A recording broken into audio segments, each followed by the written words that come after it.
Hi, I'm James Dunn. Welcome to the Inside Network.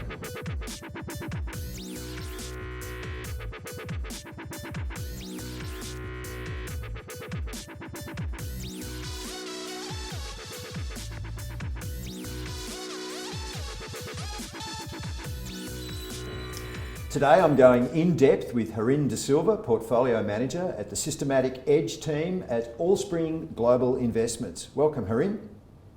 Thank you. Nice to be here. Real pleasure to have you here in the flesh with us. Harin, we were already expecting inflation as the calendar year turned into 2022, but what does European land war and commodity price complex taking off, particularly the energy commodities, what does that do to the inflation picture? It doesn't help. Obviously, energy is an input to a lot of production processes. It's a key input to almost every industry. So that's going to hurt in terms of headline inflation. The thing to keep in mind, though, is that oil prices or energy prices are pretty volatile.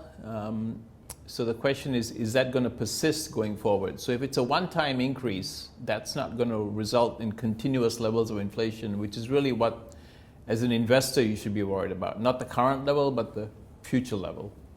The soft commodities too, they play so heavily into the inputs into food, and fertiliser as well is a victim of the Russia-Ukraine conflict, so food is going to cost more.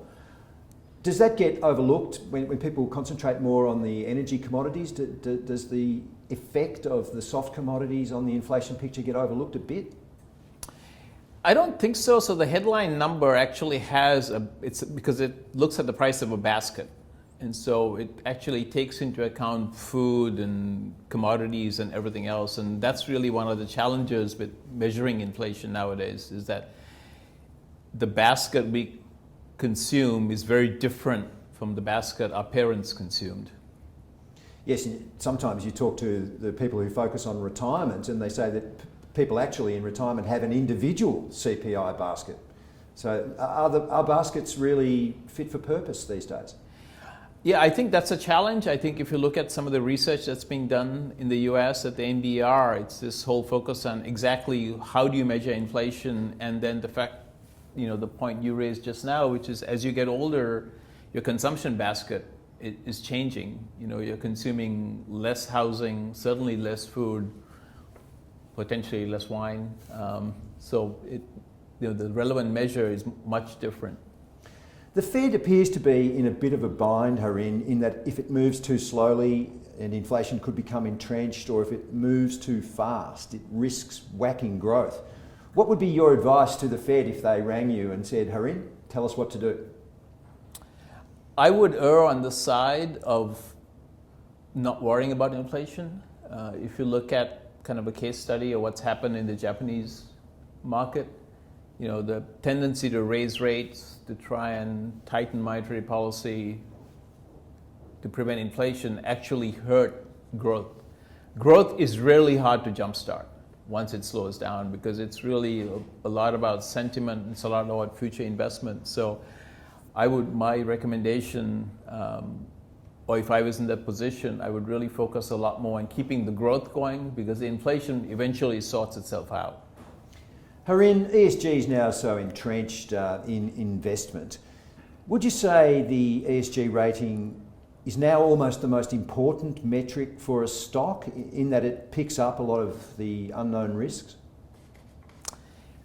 I wouldn't say it's the most important metric. I think it's one of the important metrics. ESG ratings are actually somewhat controversial because there's probably 4 or 5 companies that produce them. The correlation between them is quite low. So if we had a universal agreement on how to measure ratings, you'd see much higher correlation. So I don't think we've reached that point yet. We all agree that, if you look at bond ratings, for example, they're pretty highly correlated. ESG ratings aren't the case. So I think as long as there's this disagreement, we are not going to have universal agreement that a bad rating is a bad thing. We're 2 years on from the epitome of a black swan event, the COVID-19 pandemic. What actually surprised you, Harin, most in terms of the market's reaction to the COVID-19 arrival? And what have you really learned as an investment team from that? Well, there were two things that really, with hindsight, were a big surprise. One was the recognition that you could have a new dimension evolve in markets. And to me, the new dimension was this dimension of, is a company's business model susceptible to consumers staying at home? So some companies, like Netflix, for example, are immune to people staying at home. Disney, on the other hand, really gets affected when people stay at home. But that dimension didn't exist. So I thought it was really useful as a way to illustrate to people how new factors can come into the marketplace. And in this case, this factor is not going to disappear, right? Because as we go forward, we essentially have a new dimension in the economy in that workers are increasingly staying at home. We have a workforce that is desiring that as a characteristic, and that factor is here to stay. So I think it's a great example of how you have this completely new dimension coming to that.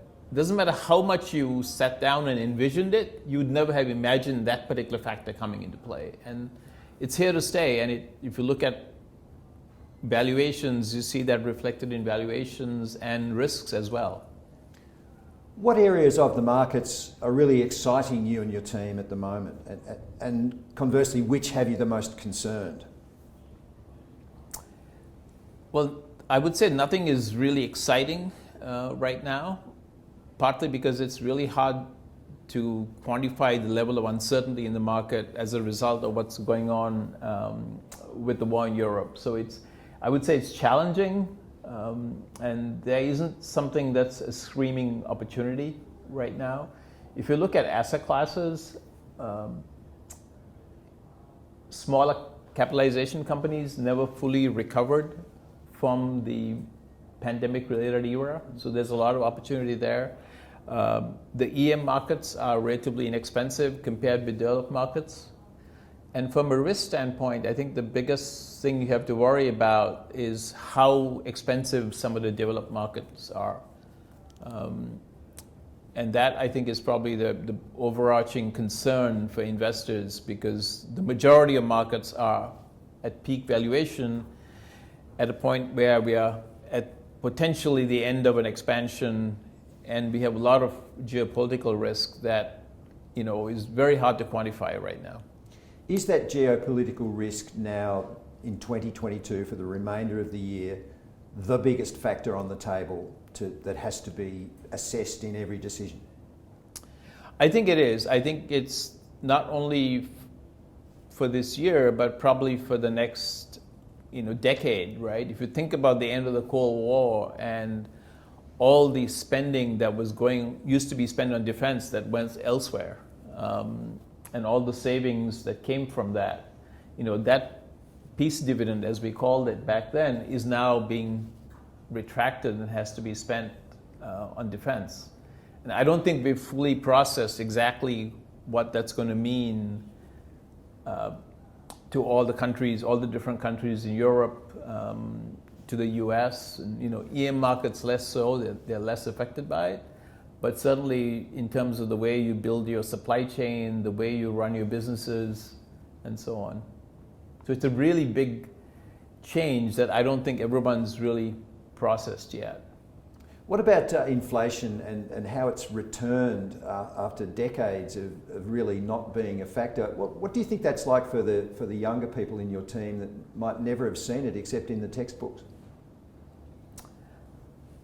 It's really hard for them to process. When I talk to the younger people on the team, it's really amusing. They talk about inflation being at 2 and saying, well, it could go as high as 6. And for somebody like me who still remembers the 70s, I go, well, it could go as high as 20. And they go, really? It can actually go to 20? I go, yeah, this happened in my lifetime, that I could go, not only was inflation 20, but I could keep money in the bank and it was earning 18%. So that era, I think, is to us, it wasn't that far away, but to somebody in their 20s or 30s, it's hard to envision that your purchasing power is shrinking by a double-digit number every year. Thank you, Harin De Silva, for going in depth with me today. It's been a great pleasure talking to you. Thank you.